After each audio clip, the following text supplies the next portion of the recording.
સુરત લોકસભા બેઠક પર કોંગ્રેસના ઉમેદવારનું ફોર્મ રદ થયું છે, ત્યારે હાલ સુરત કોંગ્રેસ દ્વારા નવસારી બેઠક પર મીટિંગો અને ડોર ટુ ડોર પ્રચાર સહિતની કામગીરી તેજ કરાઈ.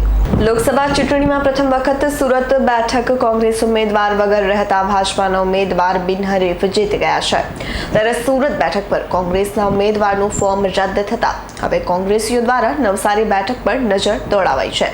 નવસારી બેઠકના કોંગ્રેસના ઉમેદવાર નૈશદ દેસાઈ માટે સુરત શહેર કોંગ્રેસ સમિતિ પ્રમુખ ઘનસુભાઈ રાજપૂત સહિતનાઓ દ્વારા મીટિંગોનો દોર શરૂ કરાયો છે અને ડોર ટુ ડોર સંપર્ક તથા પ્રચાર તંત્રની કામગીરી કરાઈ છે. કોંગ્રેસનો મેનિફેસ્ટો લોકો સુધી પહોંચાડવાને સુરતમાં ઉમેદવાર ન હોવા છતાં કોંગ્રેસ દ્વારા પ્રચાર કરાશે તેમ જણાવાયું હતું. સાંભળો સુરત કોંગ્રેસ પ્રમુખ ધનસુખ રાજપૂતે શું કહ્યું. કાર્યક્રમ તો જનરલ અમે ચૂંટણી જાહેર થઈ ગયેલી છે. અમારા ઉમેદવાર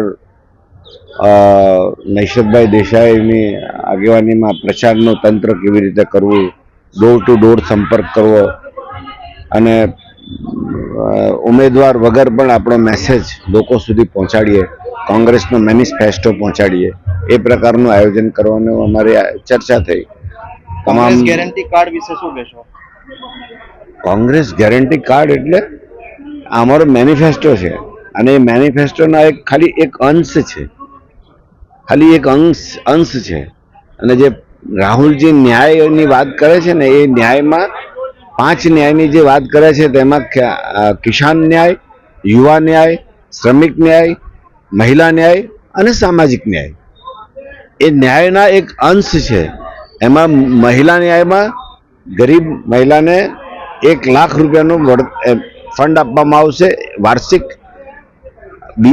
પછી એક જે યુવાન ગ્રેજ્યુએટ થઈને નીકળ્યો તો એને એપ્રેન્ટિસ રૂપે એને 1 લાખ રૂપિયાનું એને આપવામાં આવશે, જેથી કરીને એ પોતાનું જીવન ભણ્યા પછી તરત ઊભો થાય કે કામે લાગે. શ્રમિકો, શહેરી દાખલા તરીકે મનરેગામાં જેમ ગામડાના લોકોને મનરેગાનો લાભ આપવામાં આવતો હતો, તેવી રીતે શહેરી શ્રમિકોને મનરેગાની યોજના તહેત એમને લાભ આપવામાં આવશે.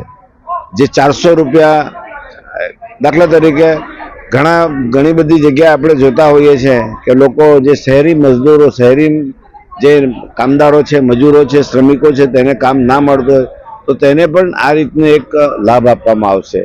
એટલે શ્રમિક ન્યાયમાં શહેરી શ્રમિક ન્યાયમાં એને સમાવેશ કરવામાં આવ્યો છે. કોંગ્રેસનો જે મેનિફેસ્ટો છે એ તો અદ્ભુત છે અને તે લોકો સુધી પહોંચે, લોકોને સમજાવે, લોકો જાણે તો જ ખબર પડે કે કોંગ્રેસ શું કરવા માંગે છે. મતદારોને કઈ રીતે રીઝવશો? મેનિફેસ્ટો દ્વારા. બીજા કેટલા પ્રયાસ રહેશે? બીજો મતદારોને તો અમારે યાદ જ કરાવવાનું છે કે 60 વર્ષમાં અમે 400 રૂપિયાનો બાટલો આપ્યો, આ લોકોએ 10 વર્ષમાં 1200 કરી નાખ્યા. અમે 60 વર્ષમાં 100 રૂપિયાનું તેલ આપતા હતા લીટર, હવે આ લોકો 200 રૂપિયા થઈ ગયા. તમે જે જીવન જરૂરિયાતની વસ્તુઓ છે તેના ડબલ થી લઈને 3 ગણા ભાવ થઈ ગયા. એ જ અમારે લોકોને સમજાવવાનું છે કે આ અમે કરતા હતા, લોકોની સાથે લોકોનું હિત જોતા હતા. આજે તમે 5 કિલો અનાજ આપે છે, એના કરતાં મોંઘવારી નહીં વધારીએ તો શું, લોકોને કામ આપીએ તો શું?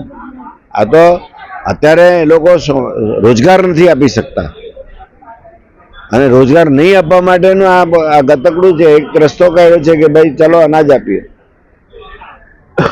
એ લોકો એમ કહે છે બીજેપી વાળા કે અમે વિકાસ કર્યો. શું વિકાસ કર્યો ભાઈ તમે? જો વિકાસ જ કર્યો હતો તો 80 કરોડની જનતાને તમારે અનાજ આપવાની જરૂર છે?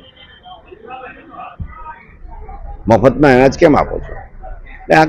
અમારે તો એ લોકોને એ જ સમજાવવાનું છે, લોકોને સુધી અમારે એ જ વાત કરવાની છે.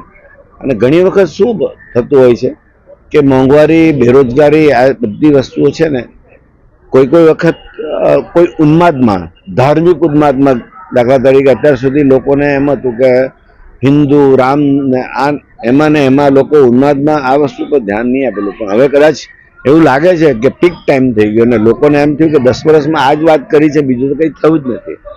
એ વાતો અમારે લોકોને કરવાની છે. Bureau report S9 news Surat. અમારી તમામ માહિતીથી અપડેટ રહેવા માટે જોડાયેલા રહો S9 ન્યૂઝ સાથે।